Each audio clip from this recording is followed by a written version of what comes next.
Start so early these days. But we will start with a blessing for the study of Torah. Close this here. Let's all join together. Baruch Baruch atah Adonai Adonai Eloheinu Eloheinu melech melech haolam haolam asher kiddushanu kidshanu b'mitzvotav b'mitzvotav v'tzivanu v'tzivanu la'asok la'asok b'divrei b'divrei Torah. Torah.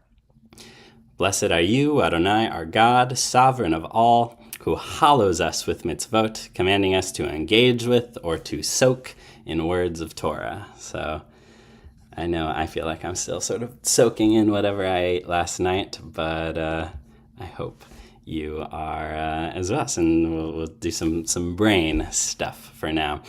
I'll invite you to mute yourselves while you're not speaking, but feel free to jump off mute at any point and either raise a hand or jump in the conversation. Ziva, very good, soaking in gravy.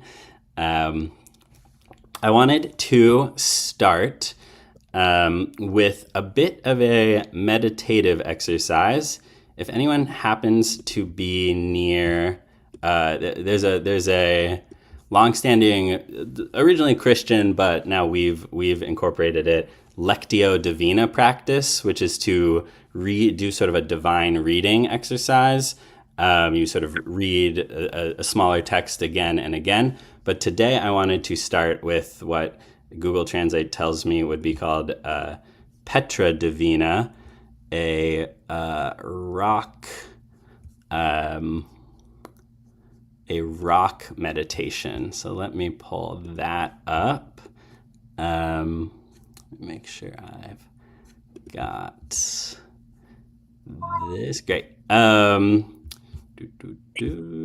Great. So if you happen to be near a real rock in your house or in your room, you're welcome to grab it and meditate on that. But otherwise, choose one of these rocks on this screen, and we will do a brief meditative exercise on it.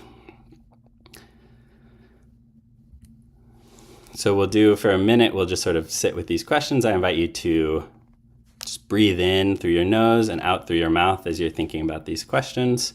We'll take a minute for this, but yeah, observe this rock. What details stand out? What colors or shapes or textures? What feeling? What do you think it might feel like in your hand? Smooth or tough? We'll do that for about a minute.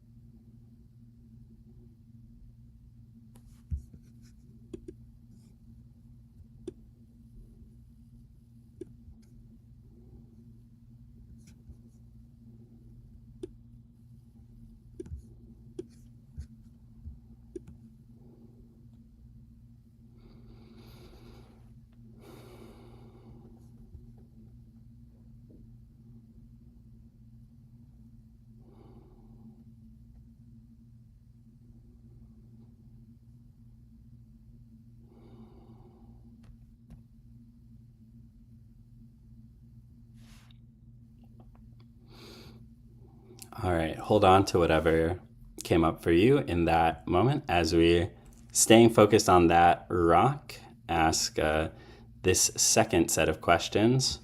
What, if anything, jumps up for you? Does this rock remind you of anything? How is it like you today? Do you feel steady or weathered or cracked or grounded? Does it bring any connections to your mind? Sort of the last question, if you were using this rock as a pillow, what would that mean about how your life is going? But we'll take another minute for any of these that jump out at you.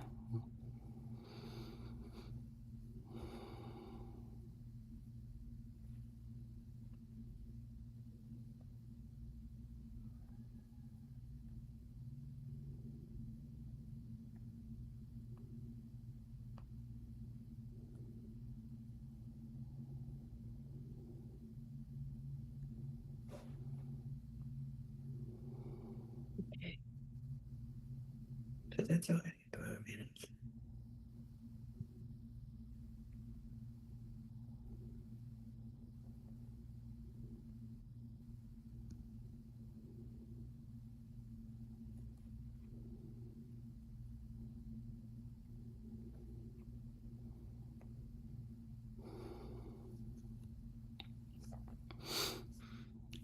All right, we'll call that 2 minutes. Any initial reactions? Anything surface for you as you're looking at these rocks? Panina, let's go Panina and then Susan. Okay, I am looking at them, and the gray one on the right side on the top doesn't tell me anything happened on that area, period, end. Maybe a lot of rain, because it kind of looks a little smoother, Mm-hmm. but I don't think that there was a lot of life like put into it or on it. The bottom one is a little bit too much chaos, Mm-hmm. and it didn't really give you any idea of what happened when. It was just a lot of chaos in a place where there was nothing before. Hmm. Then looking at the one on the left side, I like this a lot. And the reason is because I think there was some kind of order, and I think the land was walked Mm-hmm. because it has lines, and it could be that there was moisture also that accumulated in certain areas because it looks darker. And there is a certain kind of order on it.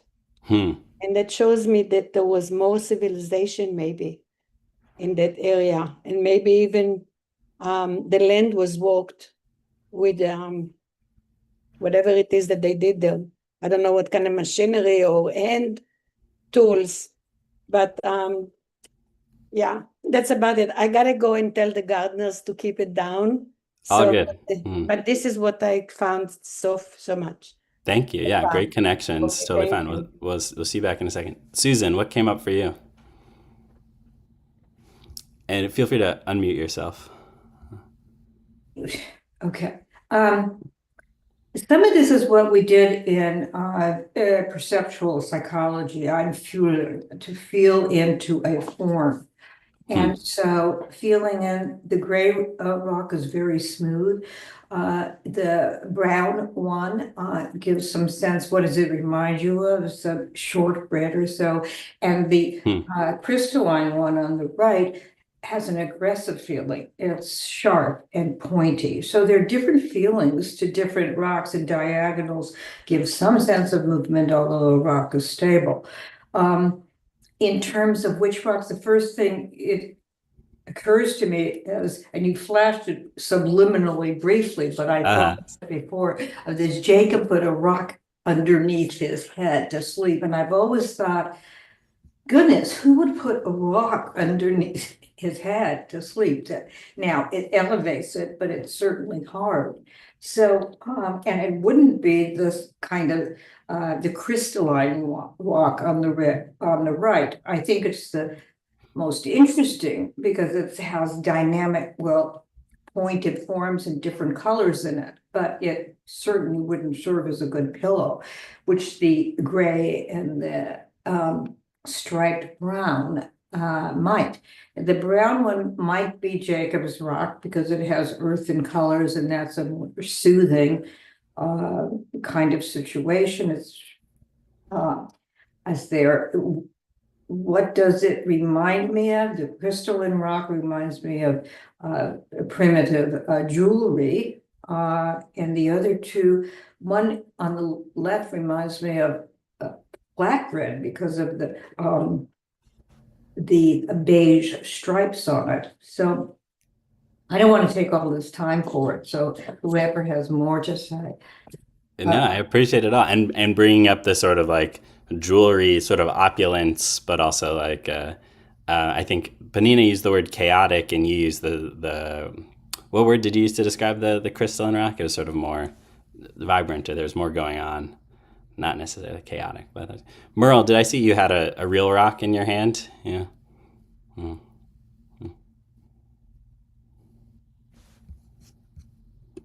Yeah, it was from something we painted. I don't remember where, that's how old it is. But it would be very lumpy. As a pillow. There's a lot of cracks on the back. I wouldn't want to try and sleep on this as a pillow. It's a great paperweight. Excellent. What memories, it's hard to say because I don't remember we painted a whole bunch of rocks. It might have been at the beginning of the pandemic. And Cool. we had rocks in our front yard, and we did it at our kids' house, and it was something to do with the kids, with the girls when they were younger and outside. And the paint hasn't worn off. Hmm. It's still the ones at their house. I noticed the other day, they're still there. They're still very visible. Some of ours in our front yard have worn off, which is weathering. Mm-hmm. And but the ones in the house are great. I wouldn't want to throw them at someone. Might hurt. Sure. Yeah. And I think that's great. Also, like these rocks, we see them every day. We don't think about them always, but either we can make them beautiful with some artistic embellishments, or if we just spend time to look at them, there's a lot going on here. As Panina mentioned, you see sort of like centuries of buildup across these lines. As Susan brought us to, and my little subliminal click flash, I was thinking, this jumped out to me because in our portion this week, we have the story of Jacob with his head on a rock, climbing and seeing this vision of a ladder, which we'll look at a little more. But, the day after our secular holiday of emotional abundance, and today on a day of material abundance, we sort of collectively think I wanted to look at a couple different visions of what abundance looks like in our texts and in this parsha. So we will pull up our source sheet. I want to say hi to Douglas as well. Feel free to jump on camera if you'd like at any time. We're happy to have you there. And now let me share my source sheet. I want to start abundance. What are some of the first connotations that come up for people when you hear that word?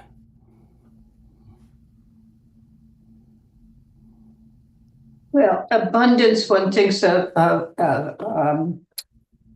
plenty, and it generally it tends to have a positive connotation. However, abundance in pure wealth and jewels and that isn't necessarily a good thing. I've been the owner for a while, but certainly with Thanksgiving, you think abundance in terms of food supply and water supply, and some would think in terms of family too, but generally abundance has to do with things in the world.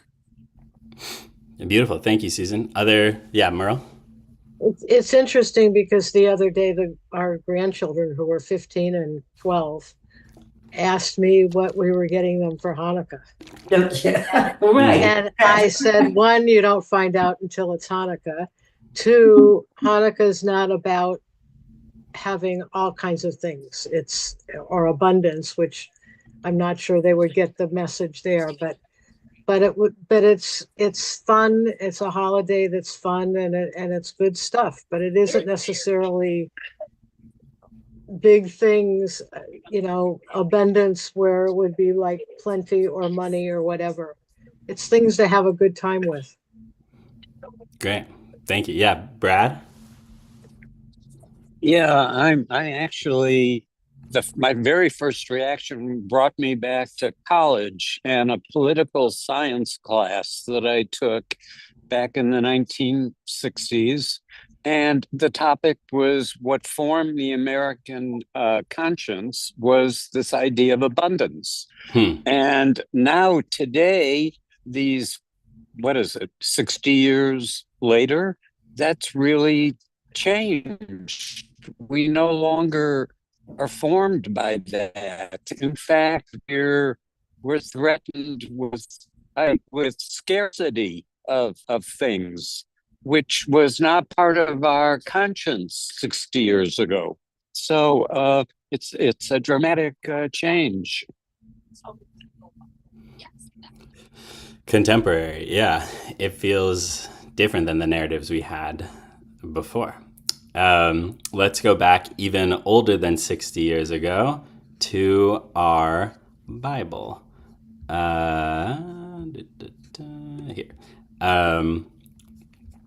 We'll start with a couple definitions.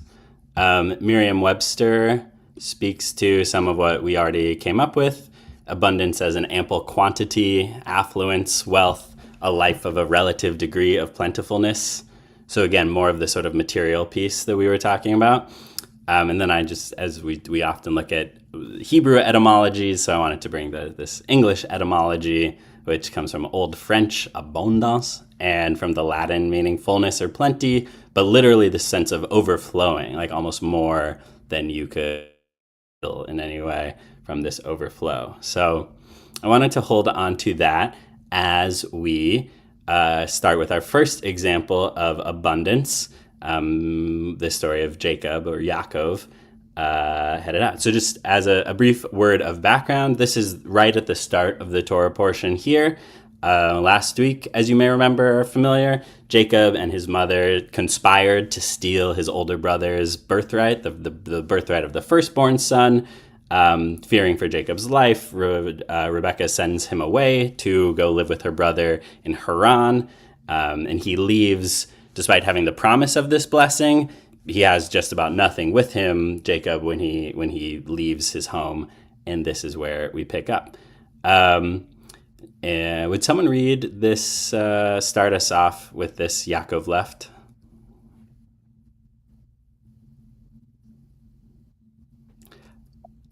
Rebecca, thanks. Yeah, okay. Yaakov left Beersheba and went towards Haran and encountered a certain place. He had to spend the night there, for the sun had come in. He took one of the stones of the place and set it at his head and lay down in that place. And he dreamt. Here a ladder was set up on the earth, its top reaching the heavens, and here messengers of God were going up and down on it. And here Yahweh was standing over him. And God said, I am Adonai, the God of Abraham, your father, and the God of Vayeitzei. The land on which you lie I give to you and to your seed. Your seed will be like the dust of the earth. You will burst forth to the sea, to the east, to the north, to the Negev. All the clans of the soil will find blessing through you and through your seed. Here I am with you. I will watch over you wherever you go and will bring you back to this ground indeed. I will not leave you until I have done what I have spoken to you. Yaakov, okay. Keep going. No, great. Thank you. Yaakov awoke from his sleep and said, why Adonai is in this place, and I don't know it. He was awestruck and said, how awe-inspiring is this place? This is none other than the house of God, and that is the gate of heaven. You'll have to scroll up for me. Oh, sorry. Excuse me. Yeah. Yaakov started early in the morning, and he took the stone that he had set at his head and set it up as a standing pillar and poured oil on top of it. Thank you so much. Very well read. Rebecca, while you're unmuted, would you just sort of summarize what happened? You're muted now, but yeah, how would you say that in your own words? He was surprised at where he ended up. He felt the presence of God, and he really wasn't sure at first if that was indeed what he was sensing, except for the fact that there was a ladder and the angels going up and down. And then looks like he heard from God. Mm-hmm. Yeah, and he wasn't sure why God was in this place. But somehow he decided that this was something, an opening, a holy place. Mm-hmm. This gate that needed to be heaven, recognized. Yeah. Would you open for anyone? Thank you so much, Rebecca. Would you define this as an experience of abundance?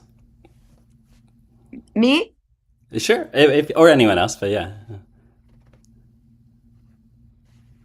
I think it's too awe-inspiring to, I don't know, for me, abundance is not necessary. Well, yeah, I guess abundance could be awe-inspiring. There's overabundance of awe that sort of overwhelms him here. Yeah. Panina, did you have a thought? Panina, you're muted.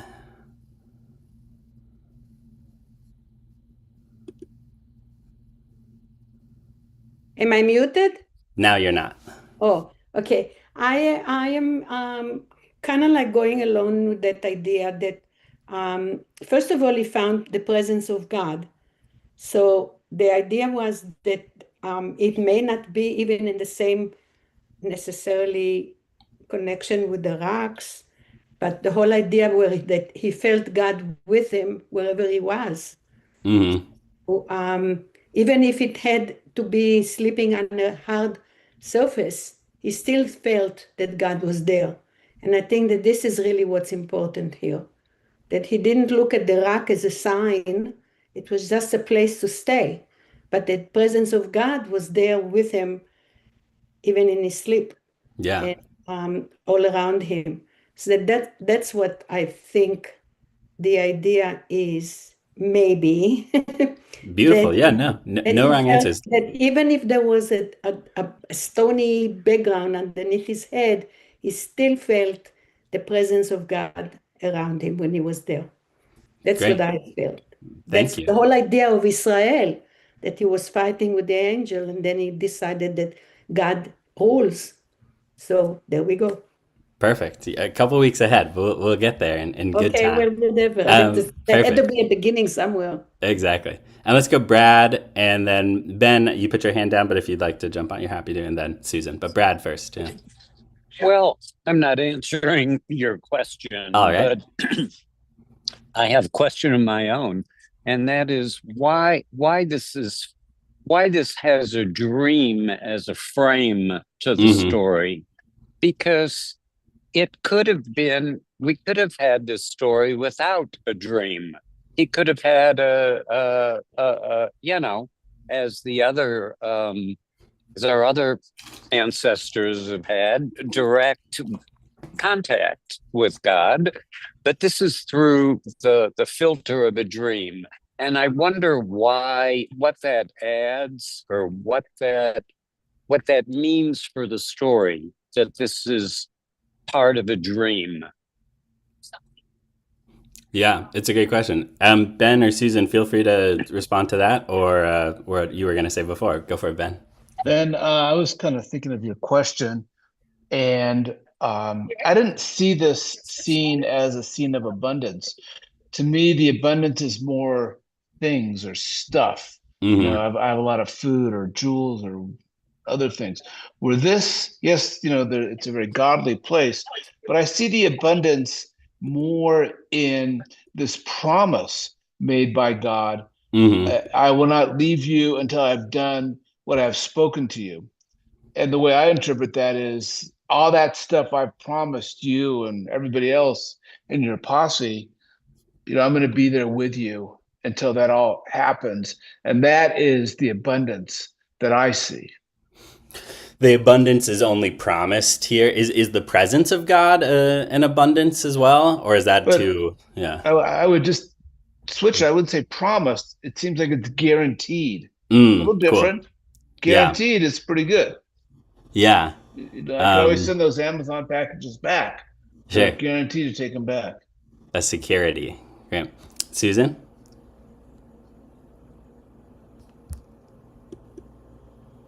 So like Ben, I never thought of this in terms of abundance. There are other things. However, you're pointing this out now. It's also the promise, which Benjamin said, but it's also children and generations. And that is certainly a high goal in Judaism, to continue continuity, which is also the story of Isaac, which we just read. Continuing and having a new life. So fertility is something we can think of it other than food and water and wealth, but also the promise of children. And in terms of Brad's question, which I think was appropriate, but a lot of prophecy comes from dreams. And that's kind of another state. And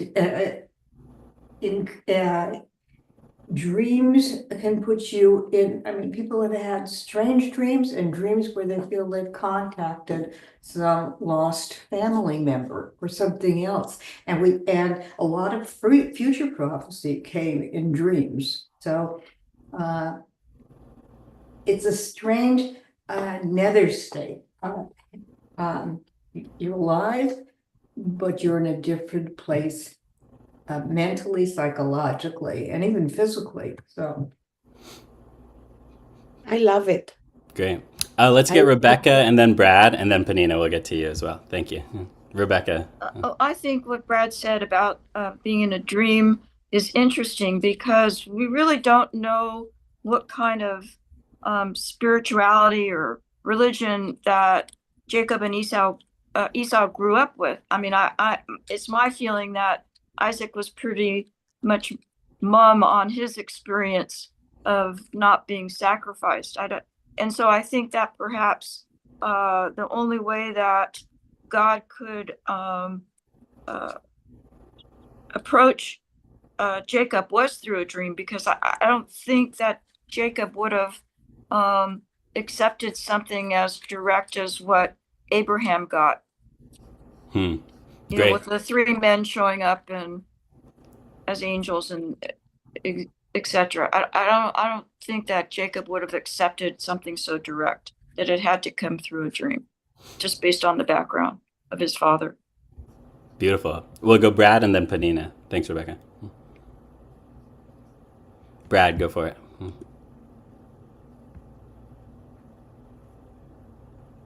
Yeah. Can you hear me? Yes. Yeah.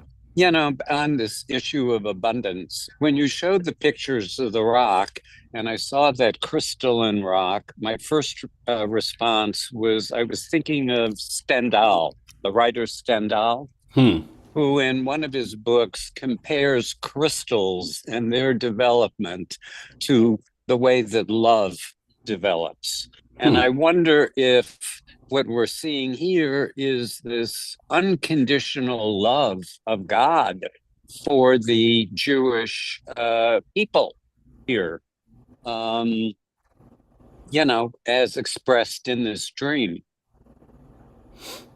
Beautiful. We'll love, and as Susan talked about, fertility will come back in our next example in this parsha, but thanks for bringing that up as well. Panina? Okay, it brings me to what Herzl said when he went to Basel to speak for a Jewish state.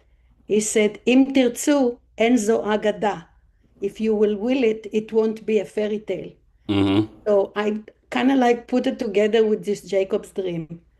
If you're going to, it's not just a dream if you're going to make it happen. If you're going to work at it to make it a reality. Beautiful. And I see in this story too a flip side of all of that as well, in that, you know, when Jacob wakes up, he says, where is it? Yesh Adonai b'makom hazeh v'anochi lo yadati. God was in this place and I did not know it. Like he in such his mental state as he was, you know, fleeing his town, God might have been speaking to him some other ways, but he was like unable to even recognize God's presence in his life without God coming to him in a dream in some way. The word for encountering the place is a unusual word here. Yifgeya, excuse me, is it also means to like fight or like hit in Hebrew. Like he really like came upon this place in a more sort of like it also means to meet in other ways, but there's a violence almost to it, that this place had to hit him over the head in some way to be able to have this encounter. So, you know, God might be in our lives in some ways and we're not even always able to recognize that. With all that in mind, let's go to our second story from this parsha. A couple chapters later, Jacob has made it to Haran, the town of his uncle. He wants to marry Rachel. He meets her. He falls in love immediately. Lavan does a little trickery on the wedding night and ends up marrying Rachel's sister. These are Lavan's children. He marries Leah. For 7 years of work, even though he wanted to marry Rachel. Then he works another 7 years and marries Rachel. And he has these 2 wives now, one he loves and one he felt tricked into loving. So I want to look at sort of 2 themes as we walk through this one of who's feeling abundance, who's feeling scarcity, what are they looking for, what are they wanting to have, and what are they missing. Would someone be up to read Genesis 29:30 to 35?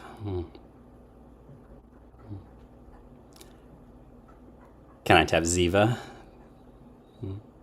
Sure. Good. And Jacob cohabitated with Rachel also. Indeed, he loved Rachel more than Leah, and he served Laban another 7 years. Seeing that Leah was unloved, God opened her womb, but Rachel was barren. Leah conceived and bore a son and named him Reuben, for she declared, "It means God has seen my affliction. It also means now my husband will love me." She conceived again and bore a son and declared, "This is because God heard that I was unloved and has given me this one also." So she named him Simeon. She conceived and bore a son and declared, "This time my husband will become attached to me, for I have borne him 3 sons." Therefore he was named Levi. She conceived again and bore a son and declared, "This time I will praise God." Therefore she named him Judah. Then she stopped bearing. Thank you very much, Ziva. A couple pieces. So let's hold that, and then we'll jump a chapter later. God remembers Rachel. God heeded her and opened her womb. She conceived and bore a son and said, "God has taken away my disgrace." So she named him Joseph, which is to say, may God add another son for me. So scarcity and abundance, where do we see that in these texts? Susan, go for it. You brought up fertility earlier. Yeah, I mean, this is what I was speaking to children. And abundance. Leah has these sons, and she's going to get more through her nursemaids or her handmaids, handmaids, and then a daughter as well. But but this is what Lisa Peacock wrote in her message today about the birth of her child. And it was scarcity, she said, for several years that they couldn't have a child, and this was a gift. And here we have Thanksgiving, because Judah, the 4th son, Leah decides to say, this is something to be thankful for. All the others is, the relationship between herself and her husband, and kind of a negative. Well, it's positive because she had the child, but this one is thankfulness and gratitude. And Peacock wrote, and I've had this before, that Judaism is named after Judah, to be thankful, to be grateful for the gifts of God. Totally. If you haven't read that, I encourage you all to read it. It's a really touching reflection on her own struggles with infertility and very vulnerable. And it was really powerful to read in your weekly emails. And you drew us to one of the things I wanted to pull out here was that these first 3 all seem to, the name comes out of her sense of lack or her sense of scarcity. She's really hungering for this love. I mean, the word here, kisinua, Leah, is even more than unloved. That's the word for hatred that we have in Hebrew, like sinat hinam, that we say brought down the temple. She was hated in this relationship, which I think the story unfavored or unloved is more reading. But right, Leah's all of these children are named with this sort of negative saying, until this one, when she feels gratitude, she says, "I will praise." Then she stops bearing. And Rachel, on the flip side, when she has her first son, she says, God has taken away my disgrace, which I think on the one hand speaks to a culture of like childbirth and childbearing as like very central, which is still true in our society to some way, and less so. I hope we will talk more about women not only as having their meaning determined from childbearing, but definitely in this text, there's presence here. Why do you think they're so focused on what they lack? Leah lacking love and Rachel lacking children. Well, some of it is natural if you in human nature. I have a friend who always compares herself to others, and she has less of this, less of that. And it's interesting, the contrast now just came to me about Rachel and Leah. One has taken away my disgrace, which is something like Leah, a kind of mindset had in the beginning before Judah. And this is not enough. She wants more. And she says that I want, there, may Adonai add another son to me. So she wants more there. And it is not as a thankfulness that we get with Leah, which is interesting. It's the disgrace of not having children. And it takes Leah a while to get to that thankfulness. Yes, that's not her that's true. initial orientation. Yeah. Other than there's a natural to always be sort of looking over the neighbor's fence and seeing, or your sister's fence and seeing what's there. Do people agree with that? Do people think that's anything else going on here? Yeah, the grass is always greener. Yeah. Rebecca. Yeah. Well, that was the woman's role. Woman's role was to have children, and if you didn't have children, what was your purpose? Yeah, very much of this society, and Panina. I think that it's very important because it keeps coming back, and a lot of times it's being overlooked. It's that the women actually had a very big role in instilling the whole idea of the faith in one God. And we know about Miriam watching over Moses and literally had to bring him back to his mom. And I think that we were talking about a society that was ruled by men, but I think that the women really had a big role in instilling the faith and literally put it to work physically to make sure that they are aware that there is a God and that the kind of a God. And even though they came with the idols sometimes hidden underneath their seats, but the idea that they were hidden already shows me that they were not important enough to be flagged around. And the choice was the one God. And that's what we see for Miriam later on becoming also a personality on her own later on in the travels in the desert. She had a big role there.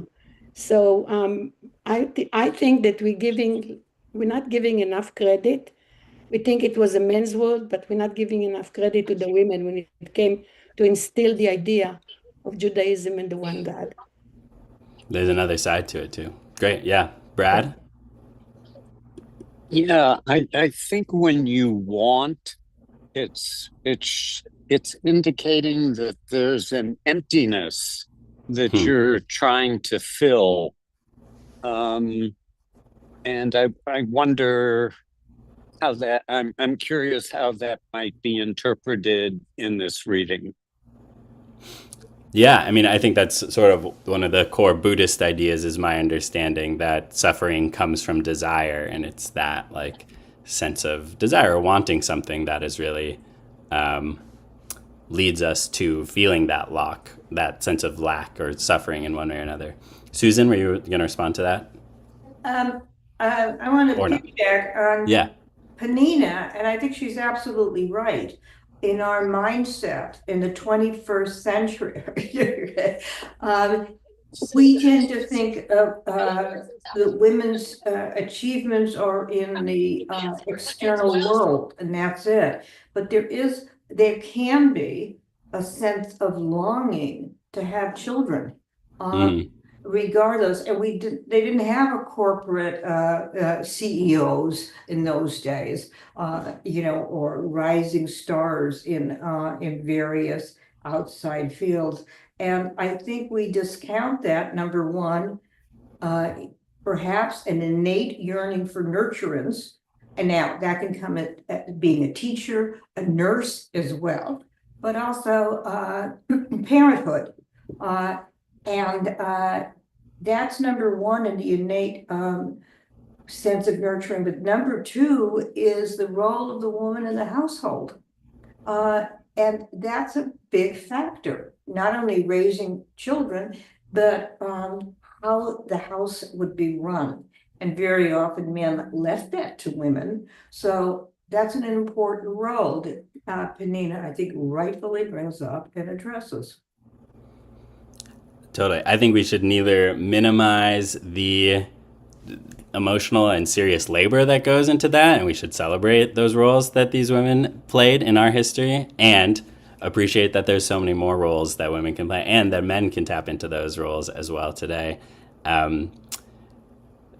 We are free and still bound by so much of this as well. I wanted to bring this quote from Aviva Zornberg as well, one of the great modern commentators of our time. Merle, you're leaning in. Would you read this for us?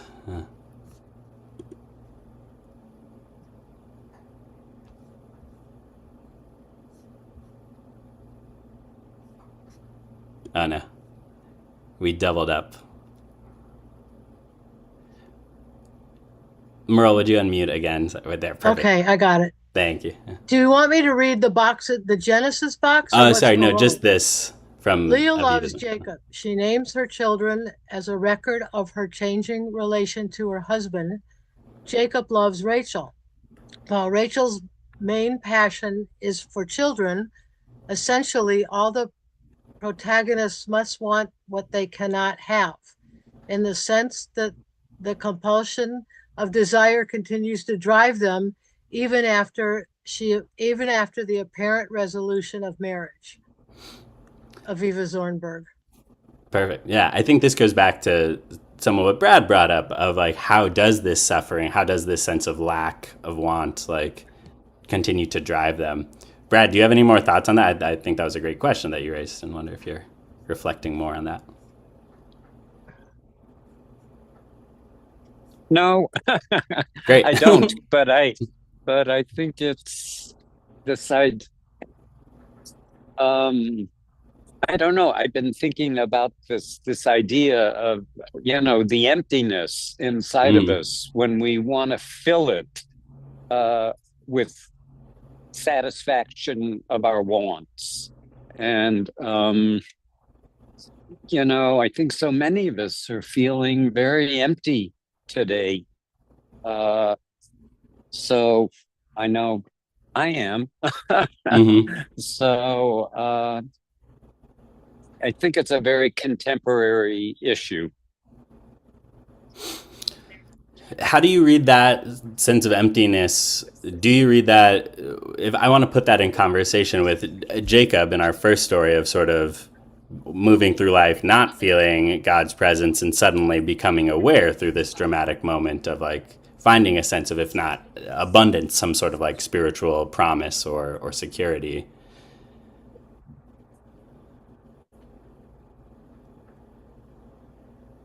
Are you directing that at me? Do you? Yeah. Do those feel in conversation? Does that feel in tension or not at all? Yeah. I'll let somebody else answer that. Okay. Yeah. Just a light question. Can you rephrase that, please? Yeah. I wonder if you asked Jacob as he was leaving, as he was going out from Beersheba, would he have felt a sense of emptiness? Like he didn't know God was with him. And I guess I'm sort of drawing an equivalence between the sort of ennui or emptiness that I heard Brad talking about and Jacob's sort of like spiritual fulfillment that he did not know and then suddenly came into. I'm not saying that we'll all experience God in some way, but does the lack that Brad mentioned, and if other people resonate with that, feel also like a lack of spirituality in our lives some way, or like deeper satisfaction, or does that feel distinct am I pushing things together that don't belong together? Susan. I think it's an interesting question, but I don't see Jacob as being someone that has ennui. Uh-huh. That's kind of more of a 20th century or 19th century kind of deal. He's active. He's active. Yeah, he's one of the most active patriarchs around, and he's fleeing. He's fleeing potential death by his brother. So that's an action. It's not an ennui or boredom. He didn't know that God was with him, and he's scared. He's afraid. He doesn't know what's going to happen. Is God going to come after him, and what's going to happen when he goes to Haran and meets Laban and the like. So I see him as an active guy, almost the antithesis of ennui. But he didn't know God would be with him. After all, he committed this deception. He was afraid of being caught, and perhaps he's also reflecting on the deception. He questioned whether it was right to do it, mainly right because he didn't want to get caught. But he also doesn't have his parents, and he's got a brother who hates him, so he's active. Thank you. Yeah, good pushback. Rebecca? Well, I went back to read again because the whole goal for Jacob was to find a wife, because Rebecca didn't want him to marry a Hittite woman. So that was his purpose, was to find a wife. And whether or not there was emptiness in that process, I don't think so, because God came to see him in a dream to kind of say, you're on the right path. You're on the right path. Affirming, showing up. Does that make sense at all?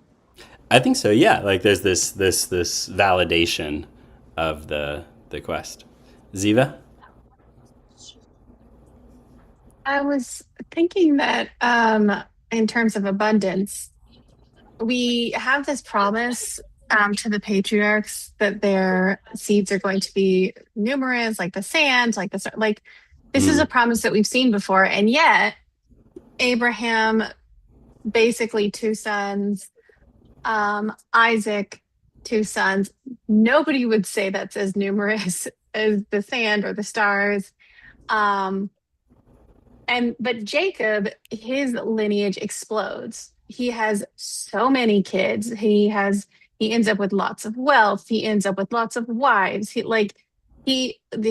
comes from wealth, we would say. His parents and his grandparents were not poor by any means. They weren't wanting for anything by any means. But he sort of despite adversity, he goes boom, and it explodes in a way that his father and his grandfather do not succeed at. Exponentially, yeah.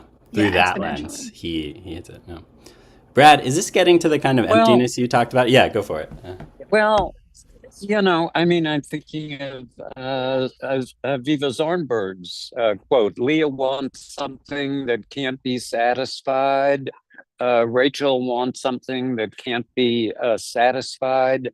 It reminds me of Greek tragedies where, one person is in love with another, but that person is in love with someone else.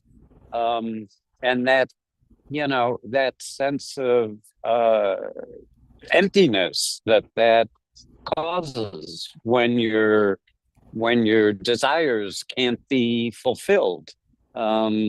So it's a human state, and it's somewhat tragic. Yeah, and there's the irony here that each sister has what the other wants. So even though they, through the other's eyes, they are so abundant, they have exactly what the other desires, but they can only sort of see their own lack.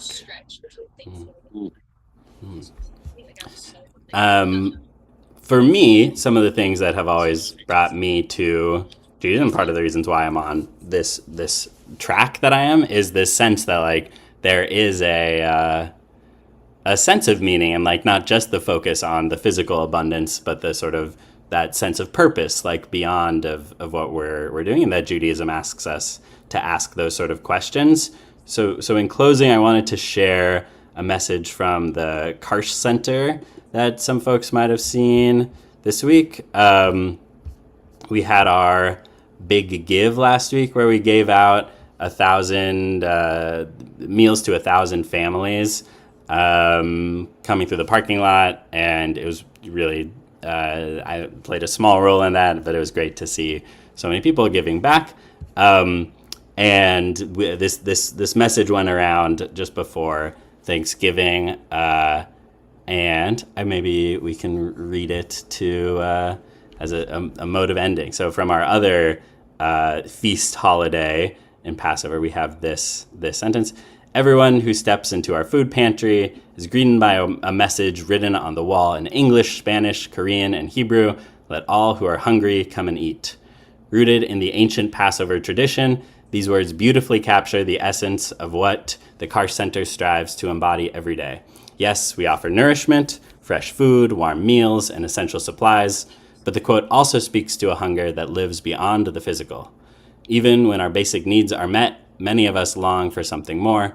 Am I living a life that matters? Do I feel seen, valued, and connected? At the Karsh Center, we strive to feed every kind of hunger through compassionate services, opportunities for volunteers to live out their values, and an unwavering commitment to treating each person with dignity. And we create a place where people can find not only support, but also meaning, belonging, and purpose. Your generosity makes this possible, and for that, we are deeply grateful. There's more through there. One sort of closing question, there's some sort of back and forth as if it made sense to include creating opportunities for volunteers to live their values along with the sort of compassionate services and the unwavering commitment to treating people with dignity. Does that feel like it's doing the same thing? Do you buy this sort of thesis that we have the same hunger in our lives, or does that feel inappropriately conflated? No, I think it's very necessary to. Mm-hmm. Would you say more? I remember before it was Karsh Center, when my mother would stand out and hand out food on the patio area through the gate there. And when I was younger and I would see people standing there, I thought, oh, what a marvelous thing we're doing as a community to provide these people with food. And now I see how far Karsh Center has gone, especially at the beginning of the pandemic. I think that feeds a lot of starving needs with what people don't have. And I think that we should be very grateful that we are able to be a part of that. Amen. For ourselves to have the opportunity to live out our values is what you're saying as well? Right. Yeah. Panina? You're muted. Let me ask you to unmute. Okay, can you hear me now? Perfect. Okay, I think there is a way sometimes to overdo things that I think I keep going back to the sentence that says that instead of just giving somebody something, you have to teach them how to make it or how to get to the point where they are. So maybe it's okay to give. Yes, you need to. But I think it has to be a little bit more paid attention to who really gets it. Mm-hmm. And just to stand there with long lines and giving food and giving, there has to be some kind of system that will provide not just to give, but to also teach them how to get to the point where they can make it for themselves. So I don't know, maybe I'm asking too much, but maybe there is a way that they can do that. They do like put money into maybe courses or sessions that will help people to get to the point where they can really help themselves more than what they could. Totally. And I'll just say, I know that's a huge part of the Karsh Center's sort of framing philosophy and theory of change, that they do offer a lot of courses from ESL to other sort of job security and computer classes to really Well, I'm glad that that's it. I'm glad about it. I didn't know that. Yeah, I no, think it's I'm great. concentrating on those long lines, but Yeah. there should be some kind of an overseeing or kind of like some kind of to really see who is really getting it and who is able to go and try to get it from working. Totally. And I think that it's even less overseeing and more sort of scaffolding of supporting people up as they are going through their journey. Let's take a round of last thoughts. Thank you, folks, for being together on this day. Let's go Brad, Ben, Susan. Yeah. Yeah, I was struck by the comment in what you read about our spiritual hunger. And what troubles me about that is that when I look at the leadership of our country right now, I wish that there was more. I wish there was some spiritual hunger in some of these people. So I think too many of us don't have that spiritual hunger. And if we did, we'd be much better off. Amen. Ben? No, thank you. I just think what Penina said is right on. I always think of that saying, better to teach someone to fish than to give them a fish. And I put it in the chat because it would just seem if I'm going to get a handout every day, what's my motivation to really better myself? And I know the car center is much bigger than that. I'm not speaking about that in particular, in general. We really have to teach people to be self-sufficient. And that, in a way, that can lead to abundance in the heart, in one's mind. When I do something, accomplish something, I always feel an abundance of satisfaction. Amen. And Susan? It's empowering. This comes from Maimonides, the highest. He had at Tzedakah 8 levels of charity, and the highest form was to help someone become self-sufficient. To earn, you said with the fish, to teach him how to fish, but it's teach him something that person can become self-sufficient. So it's not only food for hunger, for physical hunger, but also a sense of dignity and self-sufficiency. So it's the whole person then. And that's always been a keystone for me, that Rambam's ladder of charity. Totally. And there is the Jewish Free Loan Society and Jewish Vocational Society, which teaches vocation and there are organizations that recognize that and know that need. And to Brad, I agree with you. It would be nice if our country came back to the spirituality. And this country was founded on Judeo-Christian principles.